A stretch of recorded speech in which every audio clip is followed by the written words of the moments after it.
Question में कह रहा है the formula of lead two nitrate is PbNO32। अच्छा, describe how a pure sample of lead two nitrate crystals can be prepared from lead two oxide which is insoluble in water. देखो, सबसे पहले तो आपको ये पता होना चाहिए कि जो लेड टू नाइट्रेट सॉल्ट है वो एक सॉल्युबल सॉल्ट है। अब जो हमारा सॉल्युबिलिटी का टेबल है जिसपे हमने देखा है कि ऑल नाइट्रेट्स आर सॉल्युबल, तो कोई भी मेटल नाइट्रेट होता है वो हमेशा सॉल्युबिलिटी होता है, चाहे वो लेड टू नाइट्रेट हो, चाहे वो कैल्शियम नाइट्रेट हो, चाहे वो बेरियम नाइट्रेट हो, ऑल नाइट्रेट आर सॉल्युबल। मतलब हमें अभी जो प्रिपरेशन करनी है वो सॉल्युबल सॉल्ट की प्रिपरेशन करनी है। और जब भी सॉल्युबल सॉल्ट हम बना रहे होते हैं तो हम दो स्टेप्स उसमें हर हाल में हमें करने होते हैं, जो कि एक होता है इवापोरेशन और जो सेकंड स्टेप होता है वो होता है क्रिस्टलाइजेशन। तो इवापोरेशन और क्रिस्टलाइजेशन हमें दोनों इसकी प्रिपरेशन के बाद इसकी सेपरेशन के लिए इवेपोरेशन और क्रिस्टलाइजेशन करनी पड़ेगी, क्योंकि बन तो जाएगा ये सॉल्ट रिएक्शन से, लेकिन इसको सेपरेट कैसे करेंगे पानी में से? पानी में ये सॉल्युबल है बाय इवेपोरेशन एंड क्रिस्टलाइजेशन। तो इसमें ये कह रहा है describe how a pure sample of lead two nitrate crystals can be prepared from, ये वाला पेपर है भाई, सेक्शन बी कर रहे हैं इसका, सेक्शन ए कर लिया था पहले। तो describe how a pure sample of lead two nitrate crystals can be prepared from lead two oxide which is insoluble in water. अच्छा, लेड टू ऑक्साइड के बारे में बता दिया कि it is insoluble in water. अब आपको जो रीजन गिवन है ना वो लेड टू ऑक्साइड गिवन है। लेड टू ऑक्साइड का मतलब क्या है? अगर मैं लेड टू ऑक्साइड का फॉर्मूला बनाऊं तो लेड टू का मतलब ये है कि लेड का चार्ज इसमें 2 पॉजिटिव है और ऑक्सीजन से जो ऑक्साइड आता है वो 2 नेगेटिव होता है क्योंकि वो ग्रुप 6 से आता है। अब इन दोनों में कॉमन नंबर 2 है, दोनों को 2 2 से डिवाइड करेंगे तो लेड प्लस वन आइन बन जाएगा और माइनस वन आइन। तो फॉर्मूला क्या होगा? PbO। फॉर्मूला मेकिंग की इसमें इस क्वेश्चन में ऐसा जरूरत नहीं है, मैं इसलिए बता रहा हूँ कि फॉर्मूला मेकिंग आपको हर जगह पे आनी चाहिए। अब आपने जो सॉल्ट बनाना है वो लेड टू नाइट्रेट बनाना है, तो मैं लेड ऑक्साइड एक मेटल ऑक्साइड है, इसको किस चीज के साथ रिएक्ट कराऊं कि प्रोडक्ट में लेड टू नाइट्रेट सॉल्ट मुझे मिले। तो ये जो एनाइन हमारा आया है नाइट्रेट एनाइन, वो कहाँ से आ सकता है? देखो, लेड टू ऑक्साइड जो है वो मेटल ऑक्साइड है और मेटल ऑक्साइड जो होती हैं वो बेसिक इन नेचर होती हैं, ठीक है। तो इसको हम किसके साथ रिएक्ट करवा सकते हैं? किसी एसिड के साथ। इसमें देखो डिस्प्लेसमेंट रिएक्शन नहीं करवा सकते क्योंकि लेड टू ऑक्साइड इनसॉल्युबल है पानी के अंदर। ये पानी के अंदर डिसॉल्व तो नहीं होगी लेकिन रिएक्ट करेगी। रिएक्ट किससे करेगी? एसिड से करेगी। तो एसिड में कौन सा लूं जिसमें नाइट्रेट आइन हो? That would be nitric acid. तो लेड टू ऑक्साइड जब नाइट्रिक एसिड के साथ रिएक्ट होगी तो लेड नाइट्रेट बनेगा प्रोडक्ट में और वाटर बनेगा। अब लेड नाइट्रेट सॉल्युबल सॉल्ट है तो ये एक्वस फॉर्म में बनेगा, मतलब पानी में डिसॉल्व हुआ हुआ होगा। तो इसमें हमने करना है क्या होगा, एक बीकर के अंदर आपके पास लेड टू ऑक्साइड पड़ा हुआ है, या बल्कि एक बीकर के अंदर ना हम पहले नाइट्रिक एसिड लेंगे और उसमें लेड टू ऑक्साइड डालेंगे। अच्छा, नाइट्रिक एसिड के अंदर लेड टू ऑक्साइड डालेंगे। कब तक लेड टू ऑक्साइड डालेंगे? जब तक कि लेड टू ऑक्साइड डिसॉल्व होना बंद ना हो जाए। देखो, हमें सॉल्ट बनाना है नाइट्रिक एसिड, सॉरी सॉल्ट बनाना है लेड टू नाइट्रेट, लेकिन वी हैव टू इंश्योर कि at the end of a reaction nitric acid axis में बचा ना रह जाए। अगर नाइट्रिक एसिड एक्सिस में रह जाएगा तो इट मींस के जो हमारा सॉल्यूशन होगा उसके अंदर लेड टू नाइट्रेट सॉल्ट भी होगा और नाइट्रिक एसिड भी होगा, दोनों सॉल्युबल होते हैं पानी में, तो मैं सेपरेट नहीं कर सकूंगा लेड टू नाइट्रेट को। तो we have to ensure that all of the acid which is the nitric acid in this case should be reacted completely। तो हम करेंगे क्या, लेड टू ऑक्साइड को ऊपर से डालते रहेंगे, तो जैसे ही lead two oxide nitric acid में गिरेगा तो वो डिसॉल्व हो जाएगा क्योंकि वो नाइट्रिक एसिड के साथ रिएक्ट हो रहा है, वो गायब हो जाएगा। हम कब तक लेड टू ऑक्साइड डालते रहेंगे? जब तक के लेड टू ऑक्साइड डिसॉल्व होना बंद ना हो जाए। पहले मैंने थोड़ा सा डाला, फिर थोड़ा सा डाला, एक वक्त यह आएगा कि लेड टू ऑक्साइड जो है ना वो फिर नाइट्रिक एसिड सारा का सारा रिएक्ट होकर खत्म हो जाएगा, तो एक्सेस लेड टू ऑक्साइड जो है ना वो नीचे जाके ऐसे बैठना शुरू हो जाएगा। जब लेड टू ऑक्साइड नीचे जाके ऐसे बैठना शुरू हो जाएगा उस पॉइंट पे हम कह सकते हैं कि हाँ भाई सारा का सारा नाइट्रिक एसिड रिएक्ट हो गया है। अब एक्सेस में आपने लेड टू ऑक्साइड डाल दिया है, तो लेड टू ऑक्साइड को एक्सेस में डालना जरूरी है, ये बात लिखने का भी तुम्हें 1 मार्क मिलेगा, ठीक है। उसके बाद आपने क्या करना है, जो आपका जो रिजल्टेंट सोल्यूशन होगा इसके अंदर insoluble excess lead two oxide होगा सॉलिड फॉर्म में, और साथ में जो प्रोडक्ट है लेड टू नाइट्रेट वो डिसॉल्व हुआ होगा पानी में एक्वस फॉर्म में, दिख नहीं रहा होगा, और पानी होगा। तो पहले आप लेड टू ऑक्साइड को सेपरेट करोगे क्योंकि ये इनसॉल्युबल है, तो इनसॉल्युबल चीज को सेपरेट करने के लिए हम क्या करते हैं, फिल्ट्रेशन। तो फिर हम इस सोल्यूशन की फिल्ट्रेशन करेंगे और फिल्ट्रेशन में क्या होगा, जो हमारा ये लेड टू ऑक्साइड है, एक्सेस लेड टू ऑक्साइड, ये रेजिड्यू के फॉर्म में यहाँ पे रुक जाएगा और बाकी की जो चीज है जो हमारा फिल्ट्रेट होगा उसके अंदर अब क्या होगा, lead two nitrate salt and water, ये दोनों चीजें होंगी इसमें। अब सॉल्युबल सॉल्ट है लेड टू नाइट्रेट पानी के अंदर, सॉल्युबल सॉल्ट को सेपरेट करने के लिए अब मैं जो स्टेप करूंगा वो करेंगे इवेपोरेशन। और इवेपोरेशन हम कैसे करते हैं, ये जो फिल्ट्रेट है इसको हम डाल देंगे एक इवेपोरेटिंग डिश में और इसको हीट करेंगे। और कब तक हीट करेंगे, जब तक इसमें से पानी सारा इवेपोरेट ना हो जाए। हम लोग हीट करते हैं कब तक, जब तक कि सैचुरेटेड सोल्यूशन ना रह जाए। सैचुरेटेड सोल्यूशन क्या होता है कि थोड़ा थोड़ा पानी रह जाए, गाढ़ा गाढ़ा सोल्यूशन रह जाए बस। तो we heat until saturated solution is achieved. और जब सैचुरेटेड सोल्यूशन हमारे पास आ जाता है तो क्या होगा, अब थोड़ा सा पानी होगा, बाकी सारे इसमें लेड टू नाइट्रेट के सॉल्ट डिसॉल्व हुआ होगा। उसके बाद हम इसको कूल डाउन होने के लिए रख देंगे। जब ये कूल डाउन हो रहा होगा तो क्या होगा, लेड टू नाइट्रेट जो है उस सॉल्ट के क्रिस्टल्स बनना शुरू हो जाएंगे। तो पहले हमने इवेपोरेशन की और उसके बाद जब हम उसको कूल डाउन होने के लिए रखा तो जो प्रोसेस है उसको हम कहते हैं क्रिस्टलाइजेशन। सही है।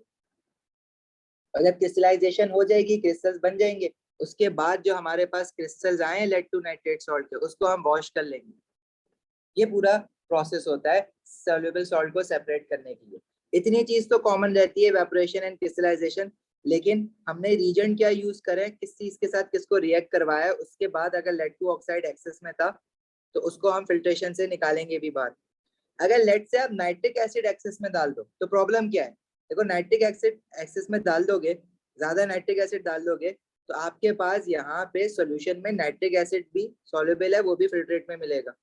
इसी तरह लेड टू नाइट्रेट के साथ नाइट्रिक एसिड भी जगह जगह आपको सॉल्यूशन में मिलेगा। और जब आप क्रिस्टल्स बनाओगे तो क्रिस्टल्स में लेड टू नाइट्रेट के क्रिस्टल्स भी होंगे और नाइट्रिक एसिड के क्रिस्टल्स भी होंगे। तो आपने सॉल्ट तो सेपरेट नहीं किया ना, उसमें तो एसिड के भी क्रिस्टल्स आ रहे हैं। ठीक है। हाँ, क्रिस्टल्स को जब बन जाते हैं ना, उसको इन दी एंड ड्राई करने के लिए आप एक नए फिल्टर पेपर पे डाल के सोक भी कर सकते हो, या आप उसको क्या कहते हैं अवन में हीट भी कर सकते हो, वो आपकी मर्जी है जब आपने ड्राई करना है। तो वो अभी मैं ये पूरा आंसर लिखवाता हूँ तो उसमें इनकॉर्पोरेट हो जाएगा। जी अहमद बोलो क्या हुआ। सर इसको इवेपोरेट करवाएंगे तो ये अलग अलग हो जाएगा, मतलब पहले से अलग नहीं हुआ हुआ जब जब आपने इवेपोरेट क्या फिल्टर अलग किया अलग हो था? रहा है, नाइट्रिक एसिड तो सर है नहीं। फिल्ट्रेशन किए तो लेड टू ऑक्साइड जो है तो ना सोल्यूशन में। अब तुमने अगर पानी में मट्टी डाल दो तो मट्टी को निकालोगे कैसे, फिल्ट्रेशन करके। इसी तरह लेड टू ऑक्साइड जो है ना वो इनसॉल्युबल फॉर्म में पड़ा हुआ है पानी के नीचे, तो तुम पानी कैसे निकालोगे, उसमें सारा सॉल्युबल सॉल्ट पानी के अंदर है ना, फिल्ट्रेशन कर दोगे तो जाके lead two oxide filter paper पे रह जाए। तो एक्वस फॉर्म में मिलेगा? Lead two nitrate aqueous form में मिलेगा, लेड टू ऑक्साइड तो फिल्टर पेपर में रुक गया ना। जी क्लियर।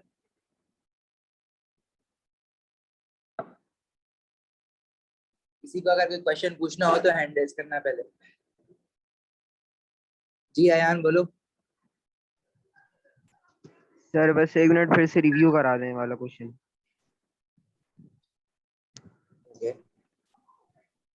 देखो इसमें हमने इसने हमें क्वेश्चन में कहा था कि आपने लेड टू नाइट्रेट सॉल्ट बनाना है और आपको लेड टू ऑक्साइड दिया हुआ है, बस इतना कहा था। और साथ में ये कहा था कि lead two oxide insoluble oxide है, पानी में डिसॉल्व नहीं होगी। लेकिन मुझे ये पता है कि ये मेटल ऑक्साइड है, ये पानी में डिसॉल्व नहीं होगी लेकिन एसिड के साथ रिएक्ट करेगी। तो इसको हम किस एसिड के साथ रिएक्ट करें कि ये लेड टू नाइट्रेट बनाए, नाइट्रिक एसिड के साथ। नाइट्रेट आइन नाइट्रिक एसिड से आएगा ना, क्योंकि लेड ऑक्साइड मेटल ऑक्साइड है, एसिड के साथ रिएक्ट करेगी जो कि नाइट्रिक एसिड है। रिएक्शन हम इस तरह से करवाएंगे कि लेड ऑक्साइड एक्सेस में डालेंगे ताकि सारा का सारा नाइट्रिक एसिड खत्म हो जाए। अब लेड ऑक्साइड एक्सेस में डाल दिया तो नीचे कुछ लेड ऑक्साइड बचा रह जाएगा, तुम्हें पता कैसे चलेगा कि वाकई में नाइट्रिक एसिड सारा का सारा खत्म हो गया। हम लेड ऑक्साइड उसमें डालते रहेंगे डालते रहेंगे, जब लेड ऑक्साइड पानी में गिरने के बाद डिसॉल्व होना बंद हो जाएगा मतलब लेड ऑक्साइड नीचे जाके जमा होना शुरू हो जाएगा, इट मींस के सारा का सारा नाइट्रिक एसिड रिएक्ट हो गया है और लेड ऑक्साइड अब एक्सेस में। फिर हम जो एक्सेस लेड ऑक्साइड तुमने डाल दिया है उसको सेपरेट कैसे करोगे? फिल्ट्रेशन से।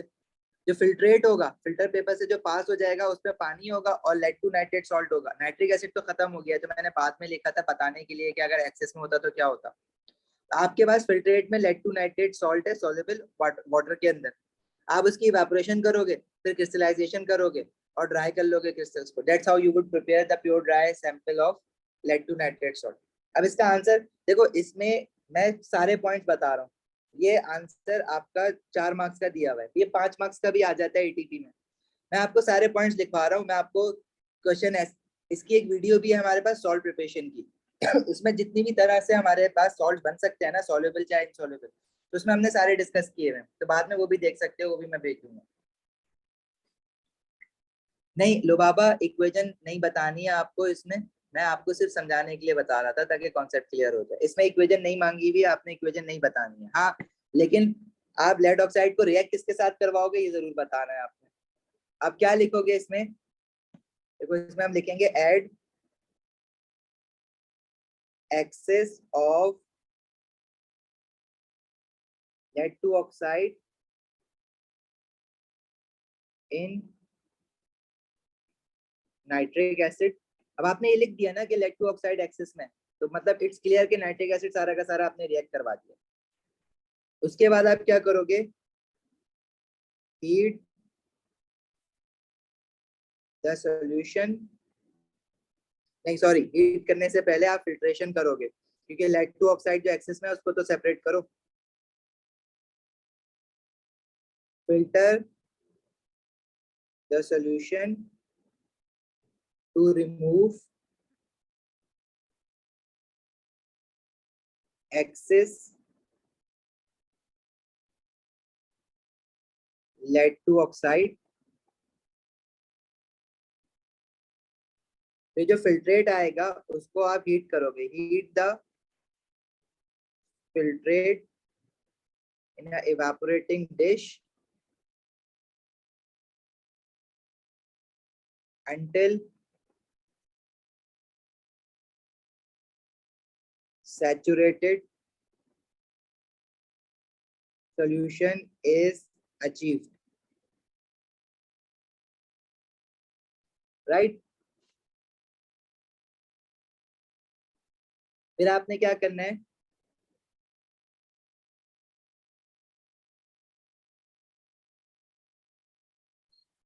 Let this saturated solution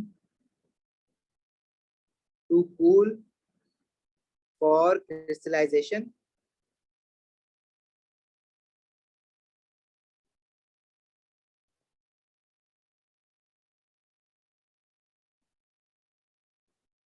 Wash the crystals of lead to nitrate salt with organic solvent। क्योंकि ये सॉल्युबल सॉल्ट है, इसको हम डिस्टिल वाटर के साथ वॉश नहीं करेंगे, डिस्टिल वाटर के साथ वॉश करोगे तो दोबारा डिसॉल्व हो जाएगा डिस्टिल वाटर में, तो हम इसको ऑर्गेनिक सॉल्वेंट से वॉश करेंगे, ठीक है? और जब ये वॉश हो जाएगा ऑर्गेनिक सॉल्वेंट से, देन ड्राई द क्रिस्टल्स। अब इन क्रिस्टल्स को ड्राई करने के लिए अब आप बहुत सारे काम कर सकते हो। इसको एक फ्रेश फिल्टर पेपर के ऊपर डाल के रख दो तो एक्स्ट्रा पानी सोख हो जाएगा, जो ऑर्गेनिक सॉल्वेंट है वो सोख हो जाएगा, या आप उसको ओवन में रख के थोड़ा सा हीट कर दो तो भी वही काम हो जाएगा, ठीक है? आपकी मर्जी है, कुछ भी लिख दो। Then dry the crystals in an oven लिख दो, या on a fresh filter paper लिख दो, जो लिखना है लिख दो, कोई मसला नहीं है। और अक्सर हम विंडो सिल पे भी उसको छोड़ देते हैं, विंडो सिल में एक पीछे पंखा लगा हुआ होता है जो कि ना बाकी जो पानी या कोई ऑर्गेनिक सॉल्वेंट होगा तो उसको ड्राई कर देगा। Dry the crystals in a oven लिख दो, वो भी बहुत है, सही है? इसमें आपके 4 पॉइंट से ज्यादा पॉइंट लिखे हुए हैं, लेकिन ये आंसर आप हमेशा पूरा लिखना, चाहे 4 मार्क्स का है क्वेश्चन या 5 मार्क्स का है या 3 का है, तो भी आप पूरा लिखने की कोशिश करना, क्योंकि आप सारे इस चक्कर में कि कौन सा छोड़ू कौन सा लिखूं चक्कर में आप ना गड़बड़ कर देते हो। इनफ लाइंस होती हैं, आप हमेशा सारा लिख सकते हो।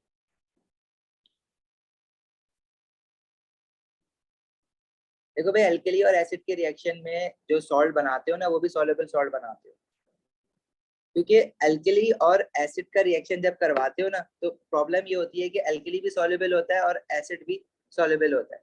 तो आपको ये नहीं पता लगता कि एक्सिस में कौन सा है। हम चाहते हैं कि दोनों के दोनों, एल्कली और एसिड दोनों के दोनों कंप्लीटली रिएक्ट होकर खत्म हो जाए। जैसे फॉर एग्जांपल HCl और सोडियम हाइड्रोक्साइड का रिएक्शन करवाए, तो आपके पास बनेगा सोडियम क्लोराइड और वाटर। अब आपको sodium chloride salt aqueous form में बना है, वो बाहर निकालना है।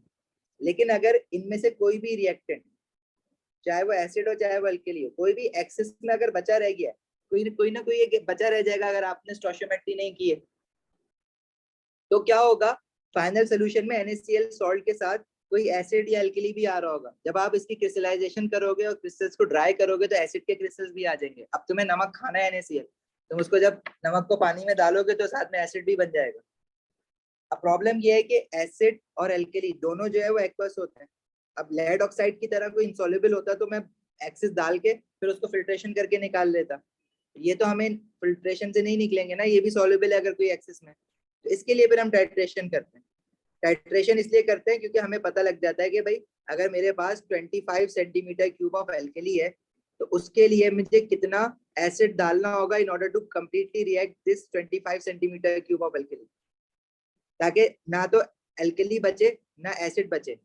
एसिड में उतना ही डालूंगा जितना रिक्वायर्ड है in order to completely react this sodium hydroxide, ना एक ड्रॉप ज्यादा ना एक ड्रॉप कम। सही है। और वो हम कैसे इंश्योर करेंगे, बाय यूजिंग इंडिकेटर, क्योंकि इंडिकेटर हमें बता देगा कि भाई यहाँ पे अब एसिड डालना बंद कर दो, सारा का सारा एल्कली खत्म हो गया। और फिर मैं उसकी वही करूंगा बाद में, इवापोरेशन क्रिस्टलाइजेशन।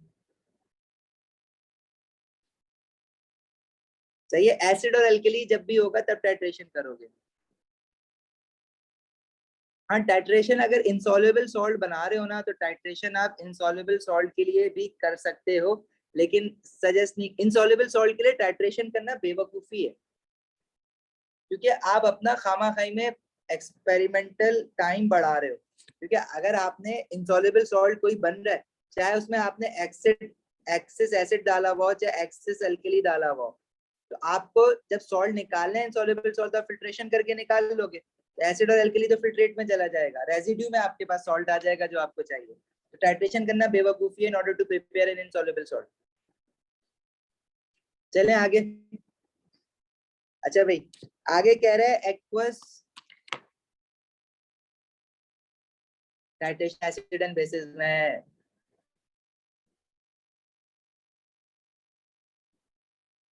अनम समझ आ गया लेड टू ऑक्साइड एक्सेस में क्यों लिया है? डिस्टिंक्शन के लिए टिप्स। वाह, टिप्स हमारे लिए यही है, तुम पढ़ लो, आ जाएगी। अच्छा भाई, आगे कह रहे हैं aqueous potassium iodide is added to a sample of aqueous lead to nitrate। Potassium iodide क्या है, याद आया? Aqueous potassium iodide is a reducing agent, redox में पढ़ा हुआ है हमने। इसका कलर भी याद होना चाहिए और कलर चेंज भी याद होना चाहिए। This is aqueous potassium iodide added to a sample of lead to nitrate, a precipitate of lead to iodide is formed। Construct an ionic equation with the state symbol for this reaction। देखो, आयनिक equation हमने बनाना सीखी है, अभी papers करते वक्त भी बनाना सीखी है बहुत बार। आपके पास वो कह रहा है पोटेशियम आयोडाइड है एक्वस, एक्वस मतलब सॉल्युबल है, आयोनाइज हुआ होगा। इसको वो क्या कह रहा है, किसमें डाला है? लेड टू नाइट्रेट में, लेड टू नाइट्रेट में डाला है PbNO3 2। और वो कह रहा है कि पोटेशियम आयोडाइड बना है which is an insoluble salt, potassium two iodide, और साथ में अगर पोटेशियम जो है वो नाइट्रेट के साथ लगेगा तो लेड जो है वो आयोडाइड के साथ लग जाएगा, तो लेड टू आयोडाइड बना, और साथ में क्या बनेगा? Potassium nitrate. Potassium nitrate is this KNO3। इस इक्वेशन को बनाने के बाद आपको बैलेंस करना पड़ेगा। बैलेंस करने के लिए आप क्या करोगे? पोटेशियम आयोडाइड के साथ 2 लगाओगे, नाइट्रिक एसिड KNO3 के साथ फिर आपको 2 लगाना पड़ेगा पोटेशियम बैलेंस करने के लिए। सही है। और इक्वेशन बैलेंस हो गई है। अच्छा, आयनिक इक्वेशन बनाने के लिए हम क्या करते हैं, जब अच्छा लेड टू आयोडाइड को वो कह रहे हैं इनसॉल्युबल सॉल्ट है, potassium nitrate, all nitrate are soluble, तो इसका स्टेट सिंबल भी एक्वस होगा। जब हम सॉल्युबल सॉल्ट को पानी में डालते हैं तो वो आयनाइज होता है इनटू पोटेशियम आइन, पोटेशियम आयोडाइड है, सॉल्युबल वो कह रहा है एक्वस है ना, तो मतलब वो आयनाइज होगा into potassium ion and iodide ion. इसी तरह lead two nitrate soluble salt है तो ये आयनाइज होगा लेड टू पॉजिटिव आइन में और 2 मोल ऑफ नाइट्रेट आइन में।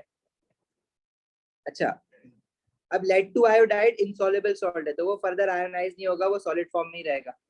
और पोटेशियम नाइट्रेट में 2 मोल ऑफ पोटेशियम आइन बनेंगे और 2 मोल ऑफ नाइट्रेट आइन बनेगा।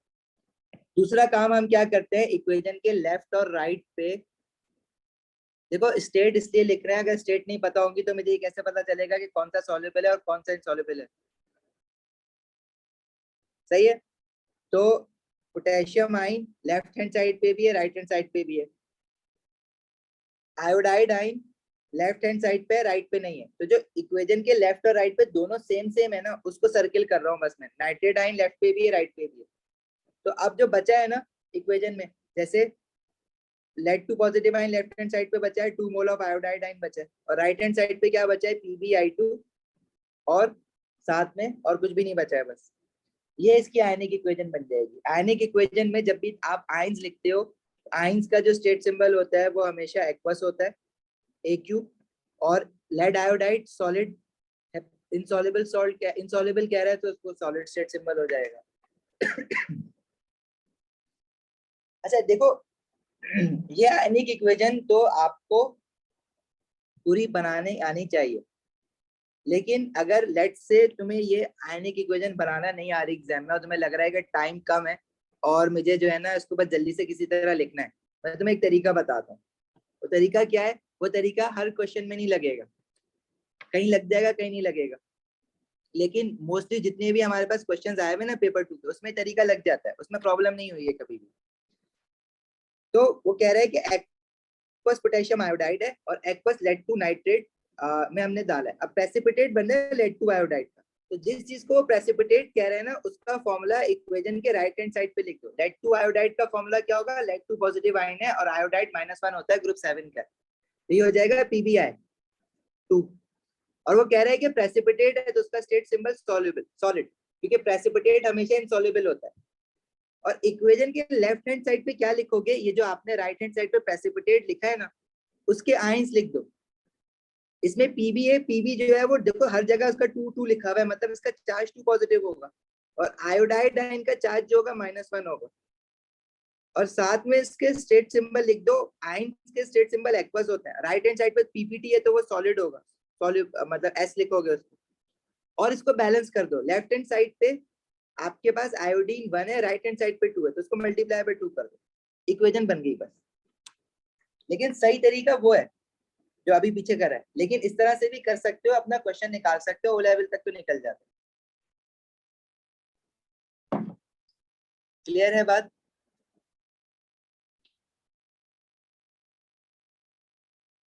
कोई सवाल, आगे बढ़े।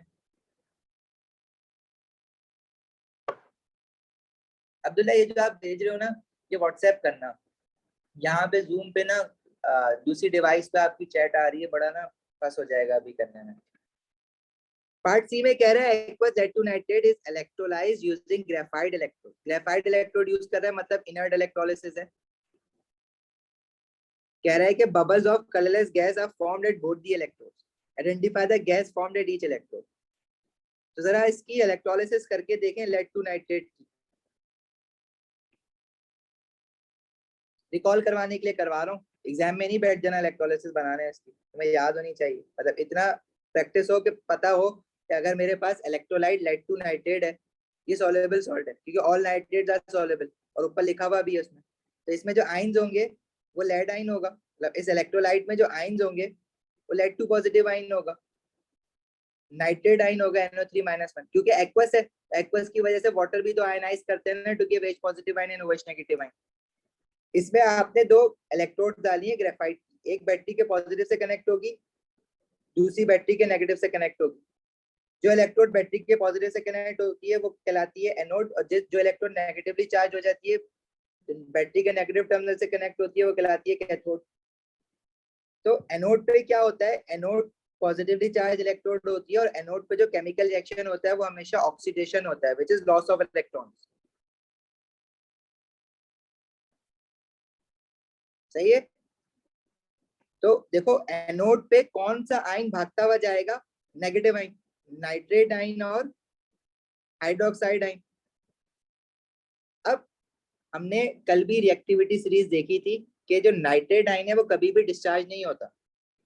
जो हमारी एनाइंस की रिएक्टिविटी सीरीज थी जिसको हमने कैसे याद किया हुआ है, some naughty children of bromine and iodine. तो इसमें जो रिएक्टिविटी ऑर्डर में नीचे होता है वो ऑक्सीडाइज्ड होता है। तो नाइट्रेट और हाइड्रोक्साइड में से नीचे कौन है, हाइड्रोक्साइड आयन। तो नाइट्रेट आयन यहाँ पे इसको कुछ नहीं होगा, हाइड्रोक्साइड आयन ऑक्सीडाइज्ड होगा। और इनफैक्ट ये याद रखना कि सल्फेट और नाइट्रेट तो कभी भी डिस्चार्ज होते ही नहीं है, क्योंकि जो दूसरा आयन होगा ना वो हमेशा उसके नीचे वाला होगा। हाइड्रोक्साइड आयन जब ऑक्सीडाइज्ड होता है तो उसकी जो इक्वेशन बनती है वो ये बनती है, hydroxide ion 2 mole of water बनाता है, 1 मोल ऑफ ऑक्सीजन बनाता है और 4 मोल ऑफ इलेक्ट्रॉन लूज करता है और 4 मोल ऑफ हाइड्रोक्साइड आयन। ये तो रखनी है इक्वेशन। सबके पास लैग हो रही है, कलर्स की लिस्ट मैं भेज दूंगा, तुम लोगों के जितने भी क्वेश्चन है ना कलर्स की लिस्ट और क्या कहते हैं टेस्ट फॉर आइंस वो भी मैंने भेजा है, वो मैं भेज दूंगा। और ये जो इसका बच्चे का क्वेश्चन है डिस्टिंक्शन वाला, इसका तो मैं डिटेल में जवाब दूंगा तुम्हें। मैं बताता हूँ बच्चे की डिस्टिंक्शन आई कैसे है, वो करता क्या था वो मैं बताऊंगा कि वो पास पेपर्स करते वक्त करता क्या था जिसकी डिस्टिंक्शन आई है ना। अच्छा सही है। हाँ हाँ बताएंगे, बिल्कुल बताएंगे ऑफ कोर्स। अब देखो एनोड पे क्या हुआ, ऑक्सीजन गैस बन रही है। ऑक्सीजन गैस की ऑब्जर्वेशन क्या होती है, bubbles of a colourless gas. तो एनोड पे आपको bubbles of a colourless gas दिखेगी।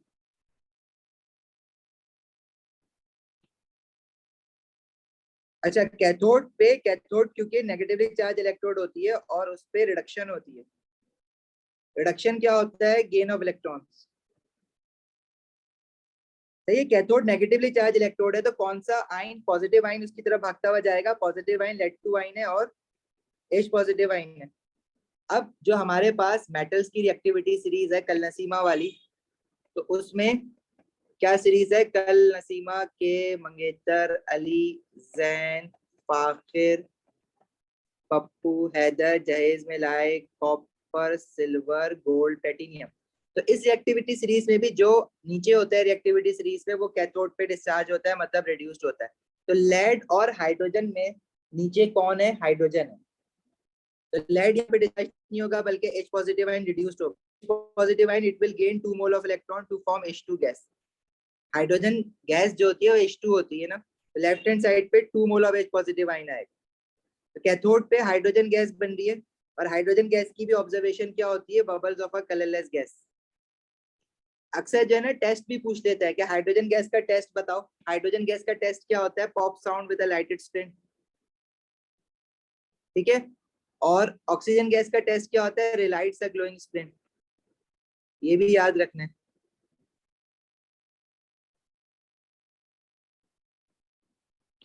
अच्छा ये इसकी इलेक्ट्रोलिसिस है। अच्छा इलेक्ट्रोलाइट में पीछे क्या रह जाएगा, नाइट्रेट आयन रह जाएगा और क्या रह जाएगा, लेड-2 पॉजिटिव आयन। अब जरा क्वेश्चन पे चलते हैं, क्वेश्चन में क्या पूछ रहा था। बिल्कुल अब्दुल्ला, जब अगर आप मोल्टेन लेड टू नाइट्रेट की करोगे इलेक्ट्रोलिसिस तो फिर नाइट्रेट को डिस्चार्ज होना पड़ेगा, नाइट्रेट डिस्चार्ज होता है उसमें, लेकिन उसकी इक्वेशन हमारे सिलेबस का पार्ट नहीं है, इसे डिस्कस नहीं करेंगे। भाई ये 2016 का पेपर है, paper 2 variant 2। Aqueous lead-2 nitrate is electrolyzed using graphite electrode. Bubbles of a colorless gas forms are at both the electrodes. Negative electrode cathode पे हमने अभी देखा, कैथोड पे H पॉजिटिव आयन जाएंगे जो कि 2 मोल ऑफ इलेक्ट्रॉन गेन करके H2 gas बनाएंगे। अब देखो तुम्हें ना पूरा इलेक्ट्रोलाइटिक सेल बनाने की जरूरत नहीं है, वो तो मैं तुम्हें बता रहा था। आप क्या करोगे, आपने इससे छोटा सा यूं बनाया, आपने देखा यार ये कैथोड है, यहाँ पे नेगेटिव इलेक्ट्रोड है, कैथोड, ये हो गई पॉजिटिव। तो इसमें जो आइंस है ना वो लेड टू आइन है, नाइट्रेट आइन है, H पॉजिटिव आइन है और OH नेगेटिव आइन है। कैथोड आपको पता है नेगेटिव होती है, तो कैथोड पे H पॉजिटिव आइन और लेड टू पॉजिटिव आइन जाएगा। H पॉजिटिव आइन लोअर इन रिएक्टिविटी सीरीज है तो वो रिड्यूस हो जाएगा। ये इक्वेशन आपने H पॉजिटिव आइन की 1000 बार बनाई भी होगी इलेक्ट्रोलिसिस में, ये याद रखनी है। एनोड पे कौन जाएगा? एनोड पे नाइट्रेट आइन और हाइड्रोक्साइड आइन है, तो नाइट्रेट आइन तो कभी भी डिस्चार्ज नहीं होता। एनोड पे गया हाइड्रोक्साइड आइन, हाइड्रोक्साइड आइन की इक्वेशन याद कर लो, ये तो आपकी आती ही है और ये याद करनी होती है, इसको लॉजिक से बना भी नहीं सकते। H पॉजिटिव आइन की तो फिर लॉजिक से बना लोगे कि H पॉजिटिव आइन है, रिड्यूस्ड हो रहा है, पॉजिटिव है तो इलेक्ट्रॉन गेन करेगा, और हाइड्रोजन जो है एटॉमिक फॉर्म में तो रहता नहीं है, मतलब H2 बनाएगा। ये तो आपको अगर नहीं भी याद तो दिमाग लगा के बना लोगे। हाइड्रोक्साइड आइन की नहीं बना पाओगे, वो याद करके जाओ।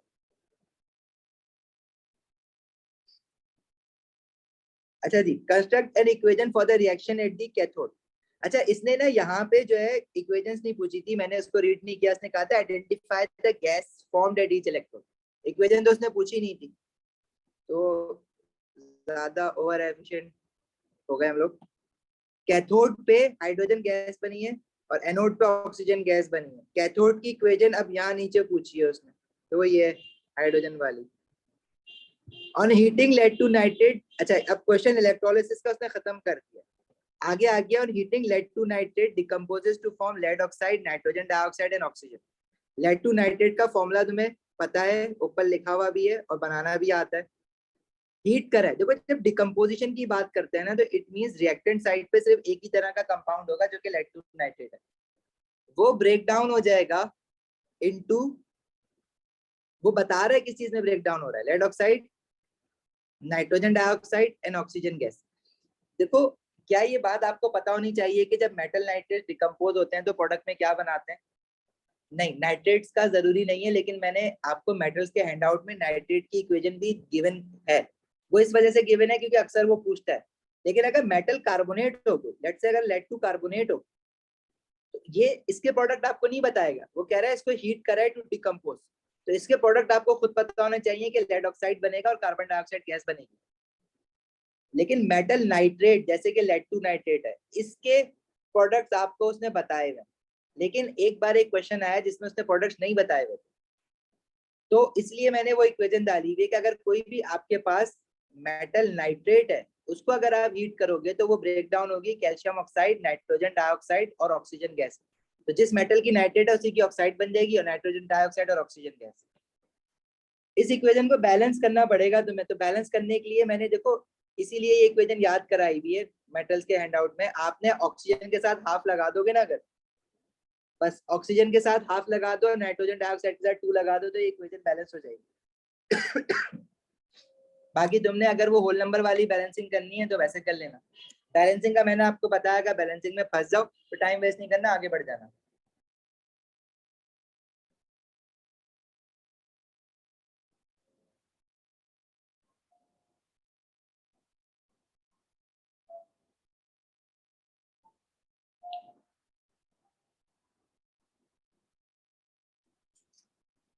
चले आगे बढ़े।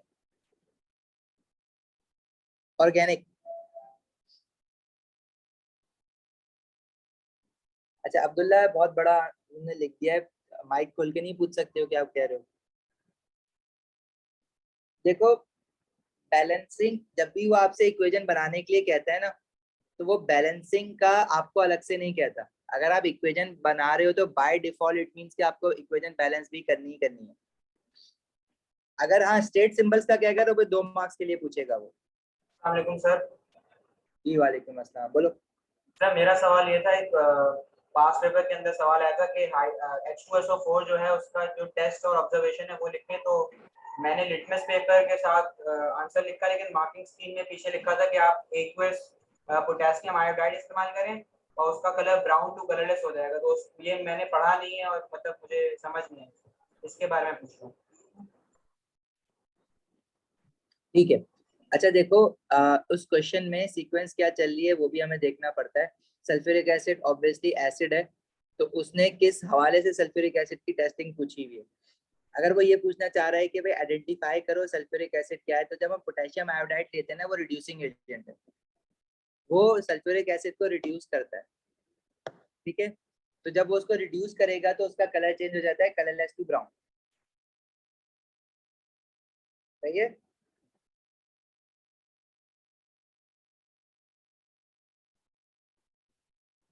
और सल्फ्यूरिक एसिड के बारे में एक बात याद रखना कि सल्फ्यूरिक एसिड जो है ना वो एसिड भी है और वो एज ए ऑक्सीडाइजिंग एजेंट भी काम करता है। सही है।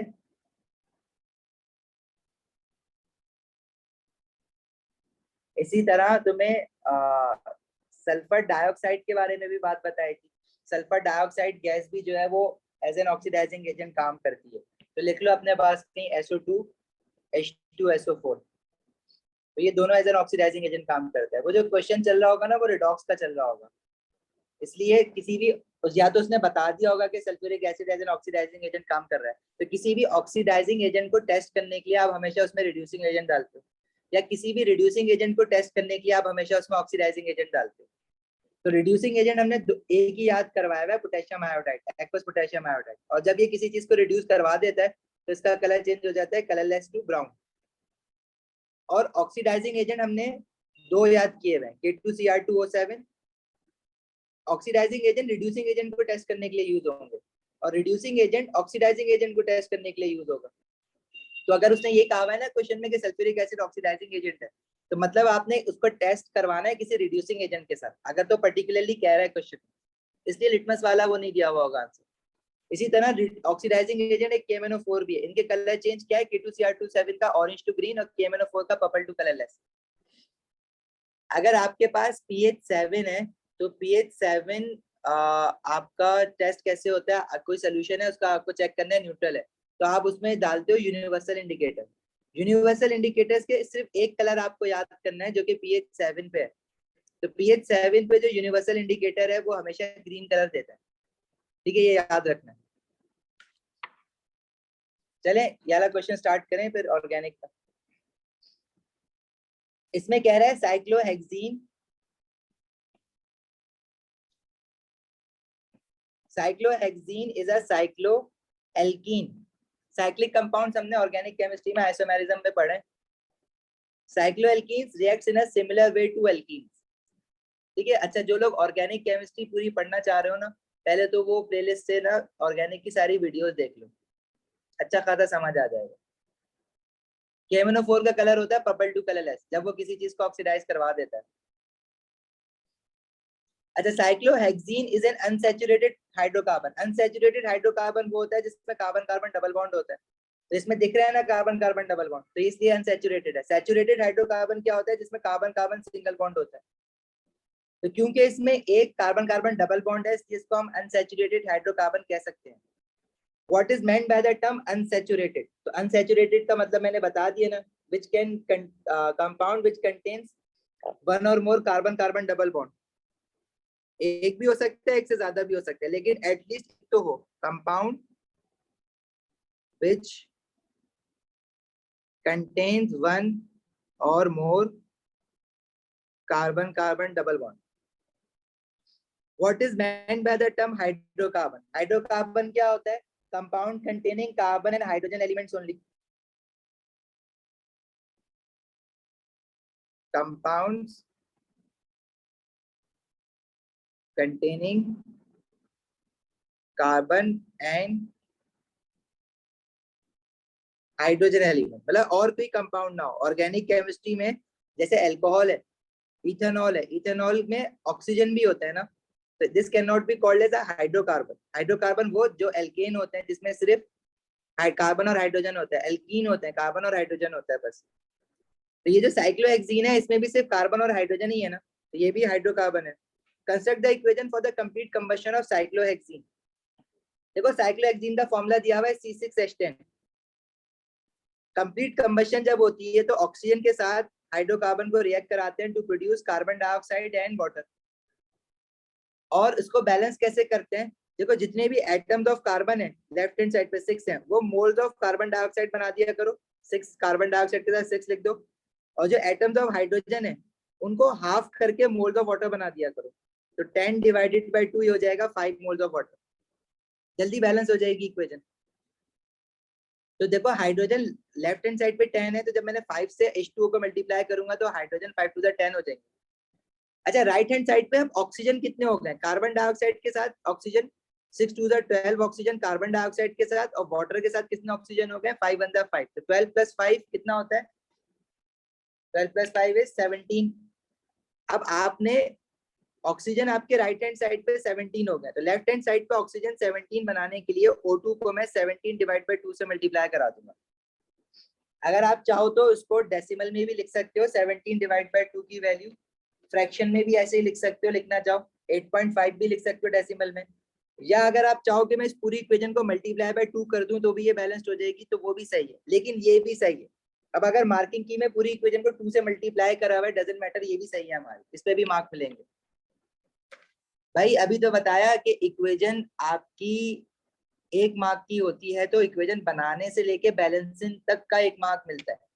अगर आपने बैलेंसिंग नहीं किया, गलत की, तो आपको उस इक्वेशन के रिएक्टेंट और प्रोडक्ट लिखने के भी मार्क्स नहीं मिलेंगे। ऐसा नहीं है कि आपने इक्वेशन सही बना दी और बैलेंसिंग गलत की है तो आपको जो है वो आधे मार्क्स दे देगा। हमारे पास कैम्ब्रिज में आधे मार्क्स का कोई चक्कर नहीं होता है, या तो 1 है या 0 है। हाँ 2 मार्क्स की इक्वेशन कब होती है, जब वो कहता है स्टेट सिंबल भी लिखो। तो हर इक्वेशन जब भी आपको बनाने के लिए कहेगा तो बाय डिफॉल्ट आपको बैलेंस करनी ही करनी है हर हाल में, वरना वो 1 मार्क भी नहीं मिलेगा।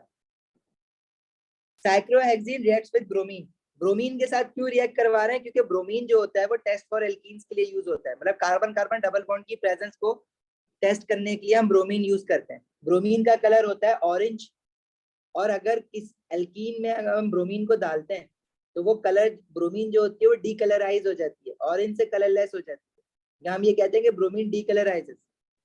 अब साइक्लोहेक्सीन में कार्बन कार्बन डबल बॉन्ड है ना, इसमें ब्रोमीन डालेंगे तो ब्रोमीन डीकलराइज होगी, तो विच कह रहे हैं this is an addition reaction. Alkene के जो भी रिएक्शन है वो एडिशन रिएक्शन होते हैं। Write the molecular formula of the product for this reaction. Ayan मैं दोबारा बताता हूँ इक्वेशन बैलेंसिंग, जरा ये आगे बढ़ गए ना, ये देख ले। देखो जब आप एडिशन रिएक्शन करवाते हो ना किसी भी एल्कीन में, अगर आप ब्रोमीन डालोगे, addition reaction bromination of alkene पढ़ा है, हाइड्रोजनेशन ऑफ एल्कीन्स पढ़ा है, हाइड्रेशन ऑफ एल्कीन्स पढ़ा है, वाटर जिसमें हम वाटर डालते हैं, इथीन से इथेनॉल बना रहे थे। तो क्या होता है, जो कार्बन कार्बन डबल बॉन्ड है ना उसमें से एक बॉन्ड जो है वो खत्म हो जाता है, मतलब डबल बॉन्ड जो है ना वो खत्म हो जाएगा, सिर्फ एक बॉन्ड रह जाएगा, सिंगल बॉन्ड। और जिन 2 कार्बन के बीच में डबल बॉन्ड खत्म हुआ है उन दोनों कार्बन की एक एक वैलेंसी फ्री हो गई है, तो अगर आपने इसमें Br2 डाला है तो दोनों कार्बन के साथ एक एक Br लग जाएगा। तो अब जो नया मॉलिक्यूलर फॉर्मूला हो जाएगा, देखो पहले था C6H10, इसमें से कुछ निकला तो नहीं है ना, कार्बन भी उतने ही है, हाइड्रोजन भी उतने हैं, बस क्या हुआ है 2 Br ऐड हो गए, तो 2Br2 लिख दो, आगे मॉलिक्यूलर फॉर्मूला बन जाएगा इसका। तो molecular formula would be C6H10 Br2।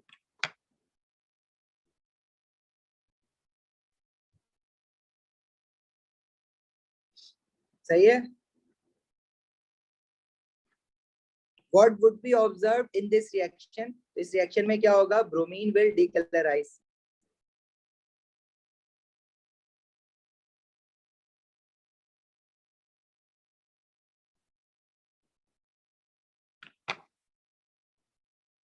आगे बढ़ते हैं। आगे कह रहा है cyclohexene can be manufactured from hexene as shown in the equation. Calculate the mass of cyclohexene that can be made from 258 gram of hexane. Moles का question है, stoichiometry लगानी है, कैसे लगाते हैं, कह रहे हैं मास ऑफ साइक्लोहेक्सीन निकालो। साइक्लोहेक्सीन का मास निकालना है, साइक्लोहेक्सीन ये C6H10, इसका मास निकालना है आपको। फॉर्मूला तो पता है ना, साइक्लोहेक्सीन ऊपर दिया हुआ है, तो इसके नीचे मैंने मास की हेडिंग डाल दी, that can be made from 258 gram of hexane. Hexane क्या होगा, ये वाला जो लेफ्ट हैंड साइड पे ना 6 कार्बन एटम वाला, इसका भी आपको मास गिवन है, तो इसके नीचे भी मास की हेडिंग डाल दो। दूसरा काम क्या करते हो, स्टोइचियोमेट्री सॉल्व करने के लिए, हेक्सेन का 1 मोल गिवन है तो उसके नीचे 1 मोल उतार दो, और साइक्लोहेक्सीन का भी इक्वेशन में 1 मोल गिवन है तो 1 मोल उतार दो। फिर आप क्या करोगे, मोल्स को मास में कन्वर्ट करोगे, और किसी भी चीज के मोल्स को मास में कन्वर्ट करने के लिए हम उसके अगर कंपाउंड है तो मॉलिक्यूलर मास से मल्टीप्लाई कर देंगे, अगर एटम है तो एटॉमिक मास से मल्टीप्लाई कर देंगे। अब देखो हेक्सेन का मॉलिक्यूलर मास गिवन नहीं है, वो निकाल दो। C6H14 उसका फॉर्मूला है, तो कार्बन 6 × 12 और हाइड्रोजन 14 × 1। ये हमारे पास मॉलिक्यूलर फॉर्मूला आ जाएगा इसका 86। तो हम 1 × 86 ग्राम जो आपका हेक्सेन है C6H14, उससे साइक्लोहेक्सीन का कितना मास बन रहा है, उसके मोल्स को मास में कैसे कन्वर्ट करेंगे, उसका भी 1 मोल है और उसका मॉलिक्यूलर मास गिवन है 82। निकालने की जरूरत नहीं है, वो गिवन है। तो हम इसको 82 से मल्टीप्लाई कर देंगे, यहाँ पे 1 × 82 ग्राम C6H10 बन रहा है। ये रेसिपी बन गई कि 86 ग्राम हेक्सेन से 82 ग्राम साइक्लोहेक्सीन बनता है।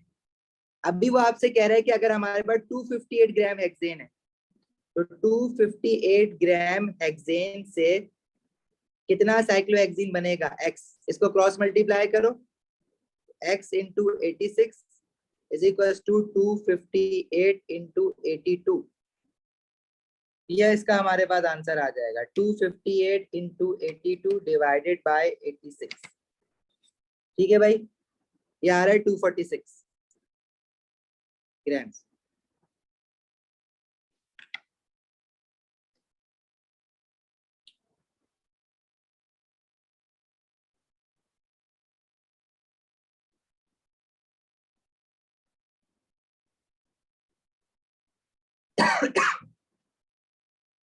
चले आगे। हुसैन स्टोशियोमेट्री के लिए तो पूरा मोल्स में पढ़ना पड़ेगा, अगर स्टोशियोमेट्री मोल्स नहीं पढ़ा हुआ है तो स्टोशियोमेट्री में तो फंसोगे।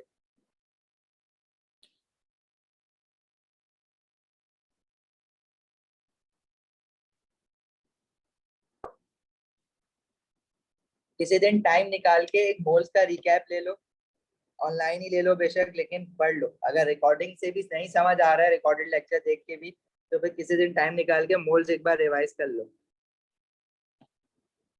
आगे आगे कह रहे हैं another cycloalkane has the following percentage composition by mass। Carbon की परसेंटेज दी हुई है, हाइड्रोजन की दी हुई है, एम्पेरिकल फॉर्मूला निकलवाएगा। कैसे निकालते हैं एम्पेरिकल फॉर्मूला, कार्बन का जो भी दिया हुआ है परसेंटेज दी हुई है या मास दिया हुआ है, फिलहाल तो परसेंटेज दी हुई है तो वो लिखोगे, इनको इनके एटॉमिक मासेस से डिवाइड करोगे। 88.2 डिवाइडेड बाय कार्बन का एटॉमिक मास होता है 12। तो ये जो वैल्यू आ रही है आपके पास वो एटलीस्ट 3 डेसिमल प्लेस लिख दो, ये आई 2 डेसिमल प्लेस की रही है।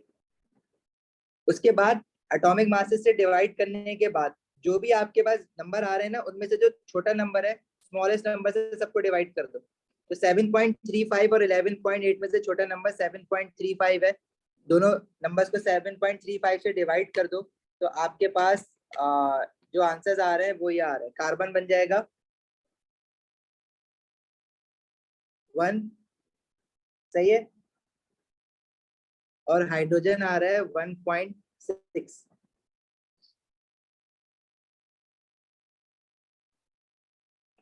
अब देखो 1.6 वाली जो वैल्यू है ना, अब मोल रेशियो आपने निकाला है, स्मॉलेस्ट नंबर से डिवाइड किया। अब आपके पास प्रॉब्लम ये है कि जो 1.6 वैल्यू आ रही है ना, उसको मैं ये तो नहीं लिख सकता कि कार्बन 1 और हाइड्रोजन 1.6, मुझे इसको होल नंबर बनाना है। देखो अगर ये वैल्यू 1.1 आ रही होती ना तो मैं राउंड ऑफ कर देता 1 में, इतना बड़ा डिफरेंस नहीं होता। अगर ये वैल्यू 1.99 आ रही होती तो मैं 2 में राउंड ऑफ कर देता। लेकिन मैं 1.6 वैल्यू को मैथमेटिकली तो आप कह सकते हो कि राउंड ऑफ कर दो 2 में, लेकिन हम यहाँ पे मैथ्स नहीं कर रहे हैं। ठीक है, हमें जो है ना इसका होल नंबर बनाना है, और होल नंबर बनाने के लिए मैं क्या करूंगा, इस 1.6 को मल्टीप्लाई करूंगा 2 से। अगर 1.6 2 से मल्टीप्लाई होने पे होल नंबर बन जाता है तो सही है, 2 से मल्टीप्लाई करो। और अगर 1.6 2 से मल्टीप्लाई होने पे होल नंबर नहीं बनता तो 3 से मल्टीप्लाई करके देखो, और अगर 3 से भी होल नंबर नहीं बनता तो 4 से मल्टीप्लाई करके देखो, 4 से भी नहीं बनता तो 5 से करके देखो, करते रहो तो किसी एक नंबर पे ये होल नंबर बन जाएगा, एग्जैक्टली होल नंबर।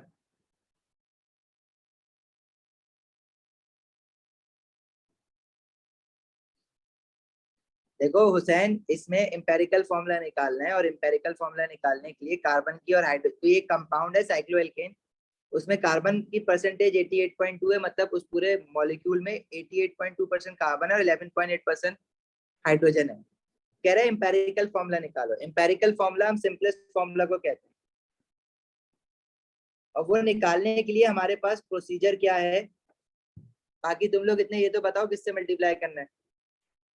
प्रोसीजर क्या है कि पहले इनको एटॉमिक मासेस से डिवाइड करेंगे, इनकी परसेंटेजेस को, तो जो वैल्यूज आएंगी उनमें से जो छोटा नंबर होगा सबको इनसे डिवाइड कर देंगे। अब ये 2 ही एलिमेंट है, यहाँ पे 3 भी हो सकते हैं। तो कार्बन 1 आ रहा है और हाइड्रोजन 1.6 आ रहा है। मैं ये कह रहा हूँ कि 1.6 को मैं राउंड ऑफ करके 2 नहीं लिखूंगा। अगर ये 1.9 वैल्यू होती ना तो मैं 2 लिख देता, 1.1 होती तो मैं 1 लिख देता। लेकिन ये 1.5, 1.6, 1.3, 1.8 इस तरह की वैल्यूज आती है ना, तो हम उसको मल्टीप्लाई करते हैं किसी नंबर से to make it whole number. तो अगर मैं इसको 2 से मल्टीप्लाई करूंगा तो 1.6 इंटू 2 फिर होल नंबर मतलब विदाउट डेसिमल, तो ये 3.2 बनेगा। तो ये तो डेसिमल नहीं है, मैं मतलब होल नंबर नहीं है, डेसिमल आ रहा है इसमें। 3 से मल्टीप्लाई करूंगा 1.6 को तो वो बनेगा 4.8। इसी तरह 1.6 को मैं 5 से मल्टीप्लाई करूंगा तो ये एग्जैक्टली होल नंबर बन रहा है 8। अगर हाइड्रोजन को 5 से मल्टीप्लाई करा है तो कार्बन क्या है, मुझे भी करो। तो कार्बन को करोगे तो कार्बन 5 बन जाएंगे और हाइड्रोजन 8 बन जाएंगे। 5 से मल्टीप्लाई किया 1.6 को, तो इसका एम्पेरिकल फॉर्मूला क्या हो जाएगा, 5 कार्बन और 8 हाइड्रोजन।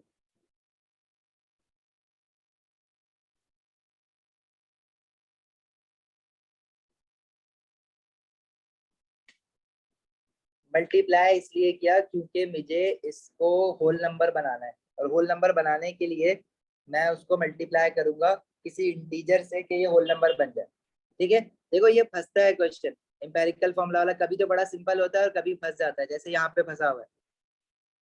पर अगर आपका एम्पेरिकल फॉर्मूला गलत भी आ रहा है ना, तो आप आगे वाला जो क्वेश्चन करोगे इस एम्पेरिकल फॉर्मूला से, अगर वो स्टेप सही किया हुआ है तो मार्क्स सही मिल जाएगा। तो ज्यादा से ज्यादा आपका 1 मार्क जाएगा। 1 मार्क तो इस वर्किंग का है और 1 मार्क फाइनल आंसर देने का है। तो 1 मार्क आप यहाँ से उठा लोगे, 1 मार्क यहाँ पे फंसेगा बस, और आगे मार्क्स नहीं लूज होंगे अगर आपने स्टेप सही किया हुआ है आगे वाला।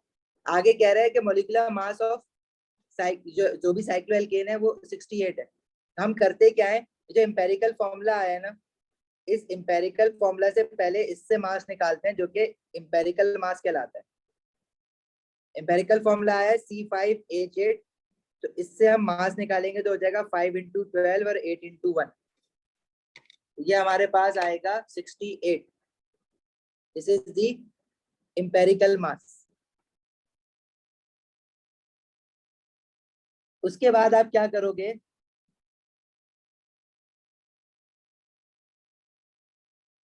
एन एक फ्रैक्शन निकालते हैं एन।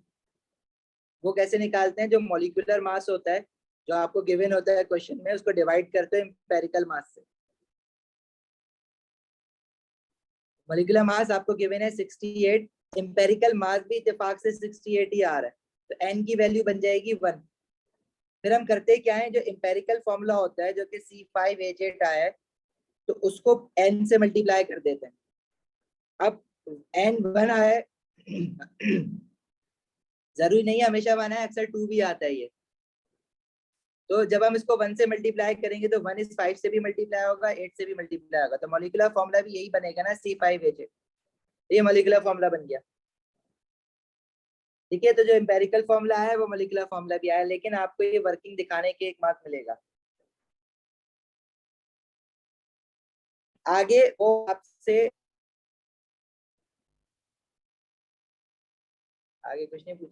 अच्छा, इसी क्वेश्चन में कह रहा है draw the structure of cycloalkane showing all the atoms and all the bonds. अब आपने जब ये रियलाइज कर लिया कि इसका मॉलिक्यूलर मास और एम्पेरिकल मास सेम है, तो इसका एम्पेरिकल फॉर्मूला और मॉलिक्यूलर फॉर्मूला सेम है, तो इसका स्ट्रक्चर कैसे बनाओगे। ये एक मुश्किल क्वेश्चन है, ये बहुत सारे बच्चों से सही नहीं हुआ है कभी भी। जिनके साथ ये पहली बार क्वेश्चन आया होगा तो वो नहीं हुआ सही। देखो ये जो ऊपर हमने स्टार्ट किया था क्वेश्चन, तो इसके स्टार्ट में उसने ना हमें एक स्ट्रक्चर दिया हुआ था, ये वाला, इसको मैंने, इसमें कितने कार्बन थे, 1 2 3 4 5 6, और हाइड्रोजन कितने आ रहे थे, 1 2 3 4 5 6 7 8 9 10, C6H10। हमारा जो अभी फॉर्मूला बना है ना, वो क्या बना है, C5H8, बिल्कुल ऐसे ही कुछ फॉर्मूला है। देखो 2 6 12 होता है, -2 करो 10, इसी तरह 2 5 10 होता है, -2 करो 8, मतलब 5 कार्बन वाला आपको साइक्लिक कंपाउंड बनाना है। और कैसे बनाओगे 5 कार्बन वाला? जैसे पेंटागन बनता है ना, 1 2 3 4 5, और किसी 2 कार्बन के बीच में डबल बॉन्ड डाल दो। अब हाइड्रोजन जरा अटैच करो। ये जो पहला कार्बन है इसके 3 बॉन्ड बने हुए हैं, तो एक हाइड्रोजन आएगा। ये दूसरा कार्बन है, इसके साथ एक हाइड्रोजन आएगा। तीसरा कार्बन, इसके 2 बॉन्ड बने हुए हैं, तो 2 हाइड्रोजन आएंगे।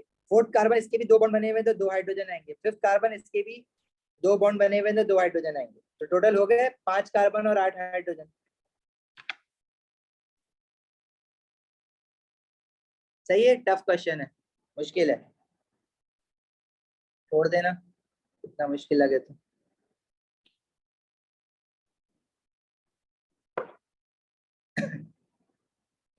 भाई देखो, ये जो स्ट्रक्चर है ना, ये आपकी कोई रेगुलर अपीयरेंस नहीं है ओ लेवल केमिस्ट्री की।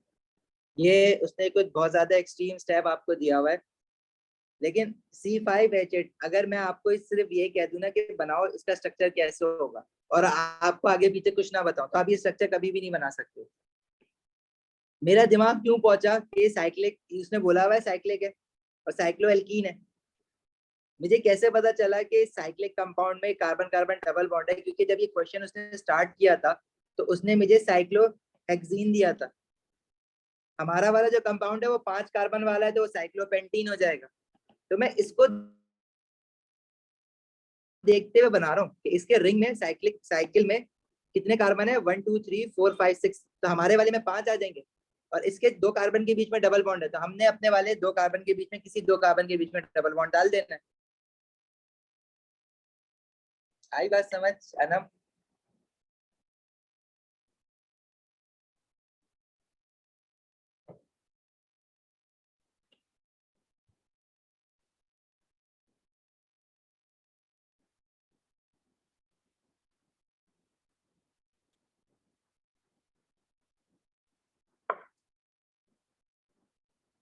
चलो लास्ट क्वेश्चन देख लेते हैं।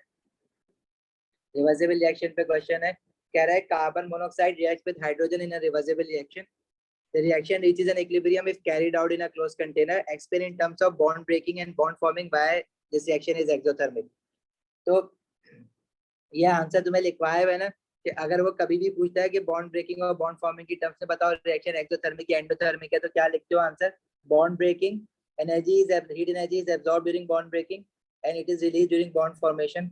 सबसे पहले तो आप ये स्टेटमेंट लिखते हो कि heat energy is absorb during bond breaking and it is released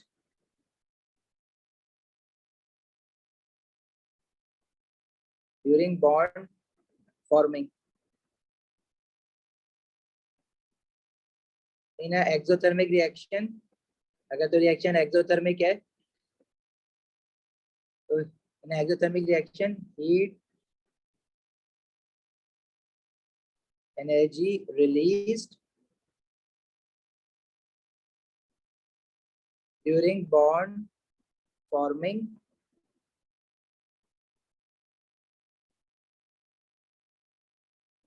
is greater than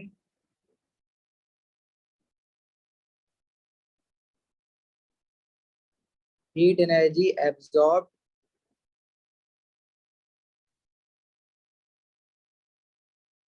during bond breaking।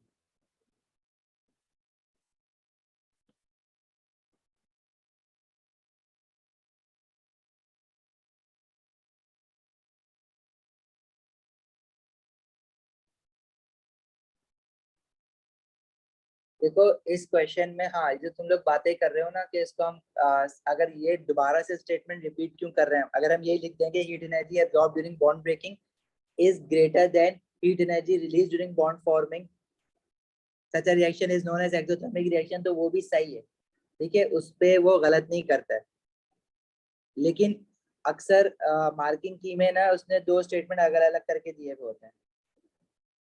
आप ये भी लिख सकते हो कि heat energy absorb is endothermic, heat energy released is exothermic, तो more heat energy is released as compared to heat energy is absorbed।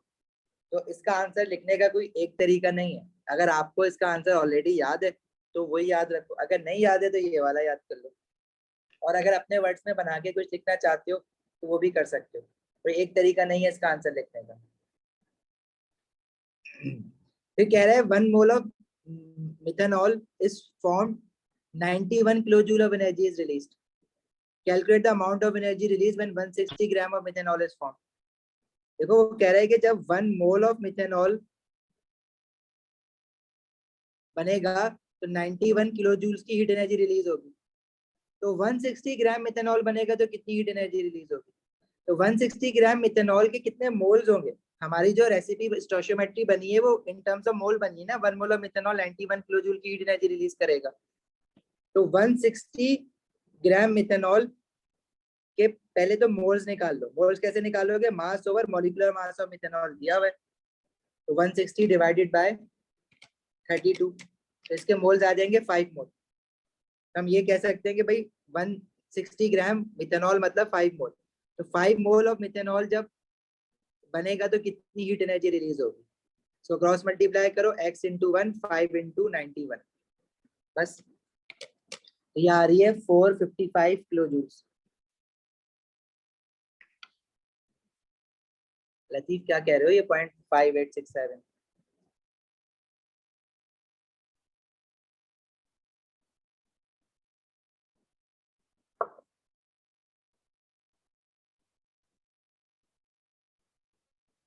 आगे कह रहा है predict with the reason how the position of equilibrium of this reaction changes as the pressure is increased at a constant pressure at a constant temperature. Pressure increase करने से equilibrium की position पे क्या फर्क पड़ता है? प्रेशर का change देखने के लिए आप देखोगे कि रिएक्टेंट साइड पे मोल्स ऑफ गैसेस कितने हैं।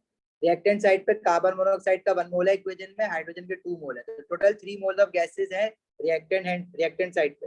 प्रोडक्ट साइड पे मिथेनॉल गैस फॉर्म में बना है, तो उसका देखो स्टेट सिंबल गैस लिखा हुआ है ना, तो उसका भी 1 मोल है। तो number of moles of gases reactant side पे ज्यादा है as compare to product side. तो जब भी आप प्रेशर इंक्रीज करते हो तो position of equilibrium shifts towards that side where number of moles of gases are less. तो इस केस में हमारे पास पोजीशन ऑफ इक्विलिब्रियम शिफ्ट होगी लेफ्ट टू राइट, जहां पे number of moles of gases कम है। मतलब प्रोडक्ट साइड पे शिफ्ट होगा, प्रोडक्ट ज्यादा बनेगा, मतलब मिथेनॉल ज्यादा बनेगा। तो प्रेशर का इफेक्ट आप क्या लिखोगे? Increasing pressure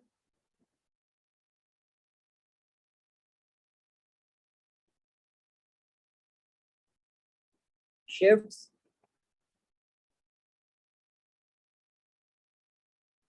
the equilibrium towards right hand side as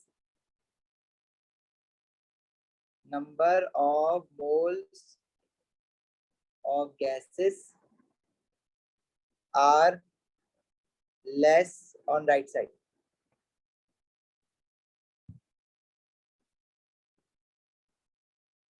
सिर्फ गैसेस के मोल्स देखते हैं। Position of equilibrium affect pressure की वजह से किस डायरेक्शन में अफेक्ट होगा, सिर्फ और सिर्फ गैसेस के मोल्स कंसीडर करोगे, सॉलिड या लिक्विड की नहीं करोगे। अब हमारी इक्वेशन में इत्तेफाक से सारे जो है वो गैसेस ही थी। अच्छा, दूसरा कह रहा है temperature is increase at a constant pressure. तो देखो टेम्परेचर का इफेक्ट देखने के लिए आप ये देखते हो कि आपका जो फॉरवर्ड रिएक्शन है वो एक्सोथर्मिक है या एंडोथर्मिक है। यहाँ पे एंथैल्पी चेंज नेगेटिव है, मतलब ये एक्सोथर्मिक है। जब भी किसी रिवर्सिबल रिएक्शन के साथ एंथैल्पी चेंज दिया जाता है ना, तो वो बाय डिफॉल्ट फॉरवर्ड रिएक्शन के लिए ही होता है। बैकवर्ड रिएक्शन के लिए वो एंडो हो जाएगा, फॉरवर्ड एक्सो है। तो ये टेम्परेचर का इफेक्ट हम कैसे चेक करते हैं?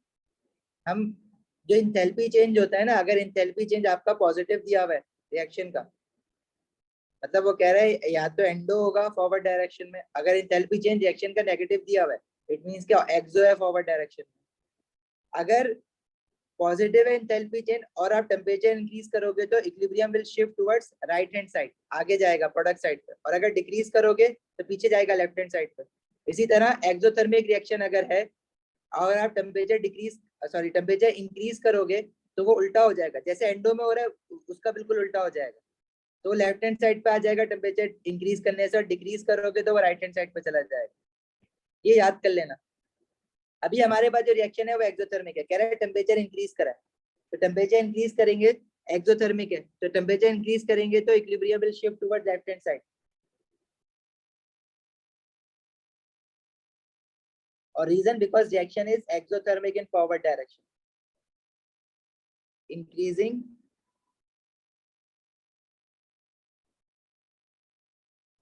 temperature shifts the equilibrium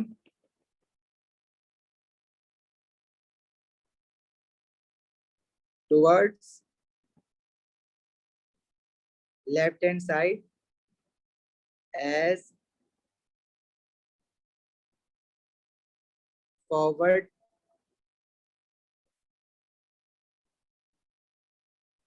reaction is exothermic.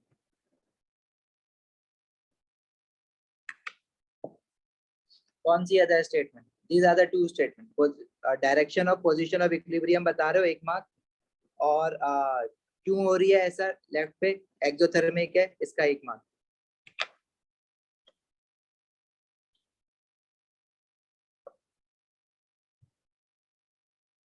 Next कह रहा है methanol and compound X react together to form methyl butanoate. Methyl butanoate क्या है? एस्टर है। एस्टर में जो वायल आता है वो अल्कोहल से आता है, और जो OH आता है वो एसिड से आता है। तो जो एस्टर बना हुआ है वो, जो अल्कोहल है वो मिथेनॉल होगा, जो कि उसने खुद ही बता दिया, और जो एसिड है वो ब्यूटानोएट मतलब ब्यूटानोइक एसिड है। तो जो कंपाउंड X है वो क्या है? ब्यूटानोइक एसिड है। ठीक है, name X butanoic acid. The reaction is normally carried out using a catalyst. Esterification हम कौन से कैटलिस्ट से करवाते हैं? Concentrated sulphuric acid. और हाइड्रोलिसिस ऑफ एस्टर मतलब हाइड्रोलिसिस मतलब एस्टर को अगर दोबारा से ब्रेक करते हैं ना, वो हम किससे करवाते हैं? HCl से, एक्वस HCl। ठीक है, दोनों कैटलिस्ट याद रखना।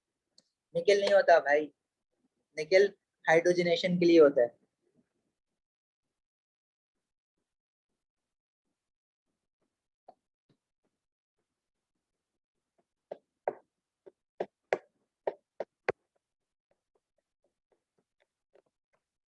फॉस्फोरिक एसिड हाइड्रेशन, एल्कीन से जब अल्कोहल बनाते हैं ना, फॉस्फोरिक एसिड वहां यूज होता है। ऑर्गेनिक में देखो जितने भी कैटलिस्ट है ना, उनमें बता देता हूँ।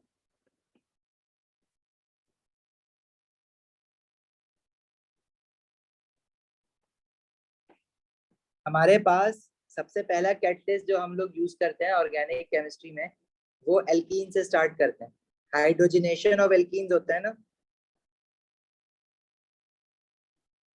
कि हम किसी एल्कीन से एल्केन बना रहे हैं दोबारा हाइड्रोजन गैस ऐड करवा के, उसके लिए निकेल यूज करते हैं। जो है डबल बॉन्ड खत्म हो जाएगा और 2 कार्बन पे हाइड्रोजन अटैच हो जाएगा। इसी तरह फिर दूसरा कैटलिस्ट आप हाइड्रेशन ऑफ एल्कीन में यूज करते हो, जिसमें आप एल्कीन से अल्कोहल बनाते हो। उसमें जो हम कैटलिस्ट यूज करते हैं वो यूज करते हैं कंसंट्रेटेड फॉस्फोरिक एसिड। इसमें हम कर रहे क्या हो रहे होते हैं? एल्कीन से अल्कोहल बना रहे होते हैं। सही है। अच्छा, क्रैकिंग में भी कैटलिस्ट यूज करते हो, जो कैटालिटिक क्रैकिंग होती है उसमें जो कैटलिस्ट यूज करते हैं वो एल्यूमिनियम ऑक्साइड या सिलिका यूज करते हैं, SiO2।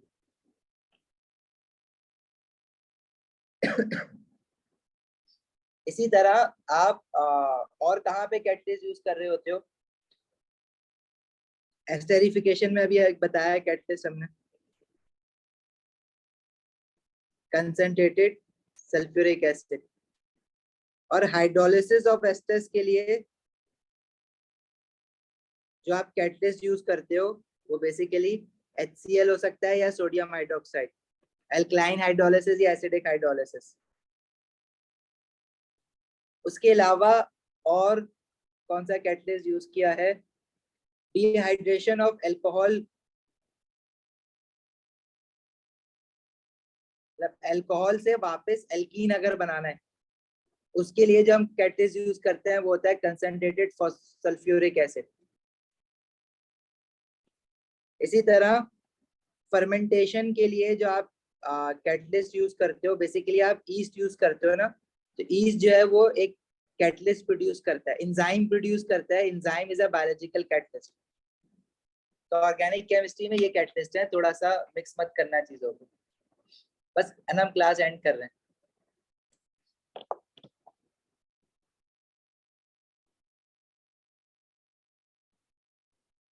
इसका एक क्वेश्चन और है, क्वेश्चन 10, उसको ट्राई करो होमवर्क में, और जो चीजें नहीं आए समझ तो फिर वो पूछ लेना।